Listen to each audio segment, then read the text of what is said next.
For me, when I got out of the Navy, it's a shocker, right? Because every day in the military, you wake up and you know what your mission is. And every day you have a purpose. My name is DJ Zor. I live in Columbia Falls, Montana, and I am an operator at a power plant.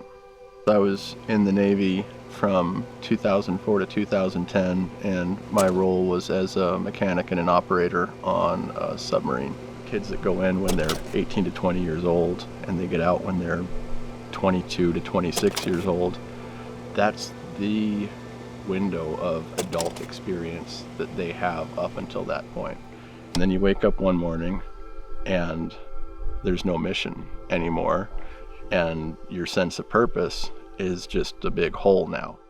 So for me, that was part of my struggle with getting out of the Navy.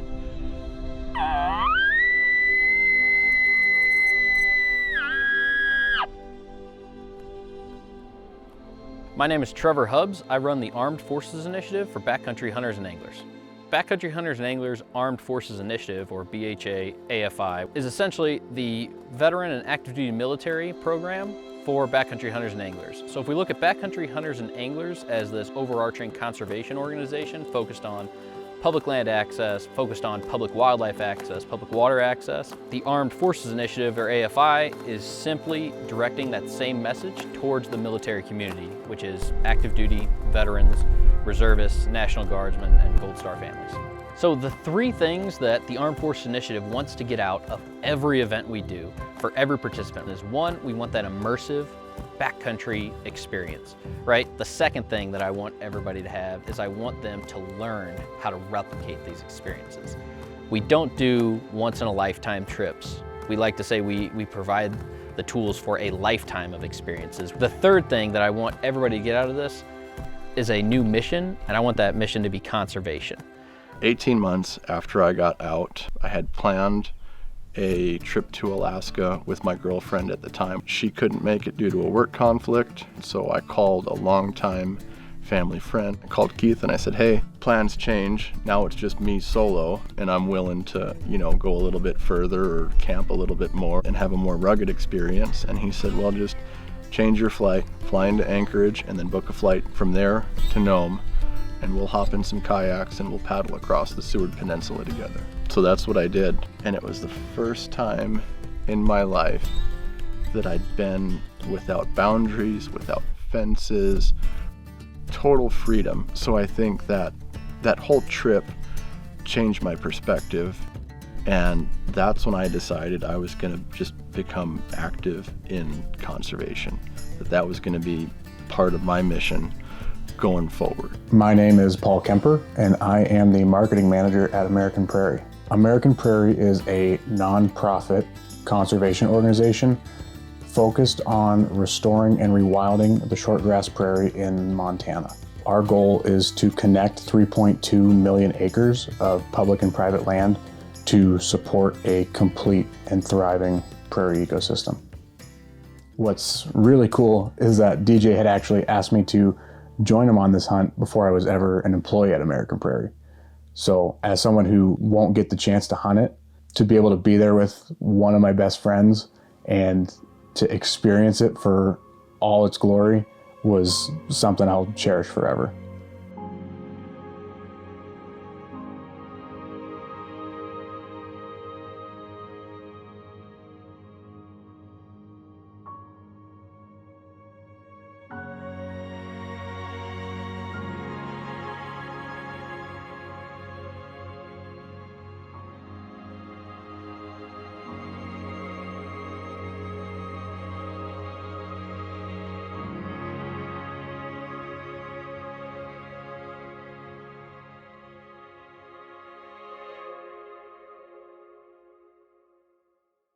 Rewilding is all about reconnecting and restoring natural habitats so that ecosystems can function in a more self-regulating and kind of autonomous way, where they just run on their own without external intervention. In the world today, there are 4 remaining intact grassland ecosystems, and one of those ecosystems is north central Montana. As the population continues to grow, as our world changes, we're seeing those ecosystems becoming more fragmented. The goal is to ensure that it is here forever, in perpetuity, for wildlife, for people, for everyone, so that everyone can experience, what we experienced over the last 3 days. And so you can walk into this landscape and see all these native grass species and plants that you might expect to see in the middle of the desert, like yucca or cactus. And then we were in silver buffalo berry down in the bottoms, and there were all kinds of different growth age classes of sagebrush and ponderosa pines, and it was really just remarkable to see all of the differences, the stages of that growth across that landscape, and then to see all the wildlife on there, the mule deer, the elk, the sharp-tails, the meadowlarks, the northern flicker, and in a place that is being rewilded, hunting is a part of that. Historically, ecologically, it's a key part of that functioning ecosystem. I think it's tough to love a place from a distance, and something like hunting allows people to intimately engage with a landscape and really develop a deep, deep love of that place.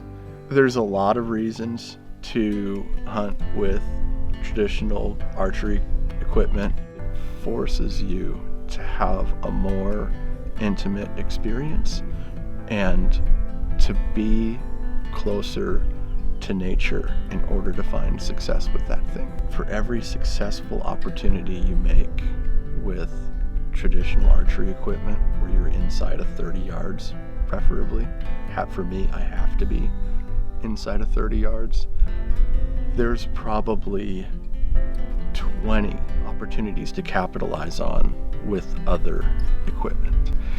It becomes more about hunting than it does just punching the tag.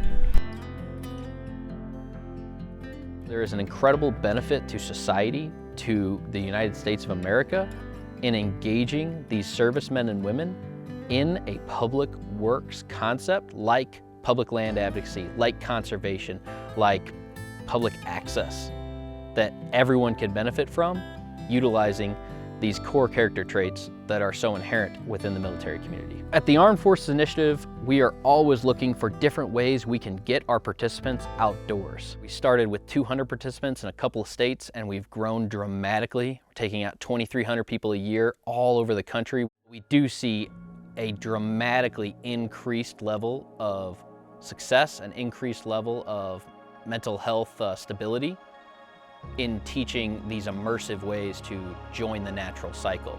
Hunting, trapping, fishing, just completely involving yourself in the landscape you find yourself in, that wild place. That's where we find the most success for our participants. Being able to hunt an unpressured landscape is the ideal experience, like no other elk hunting I've ever experienced. Quality over quantity. The fact that I got to come out here and do this and experience it is absolutely incredible. And I'm totally recharged, empty coolers and full heart.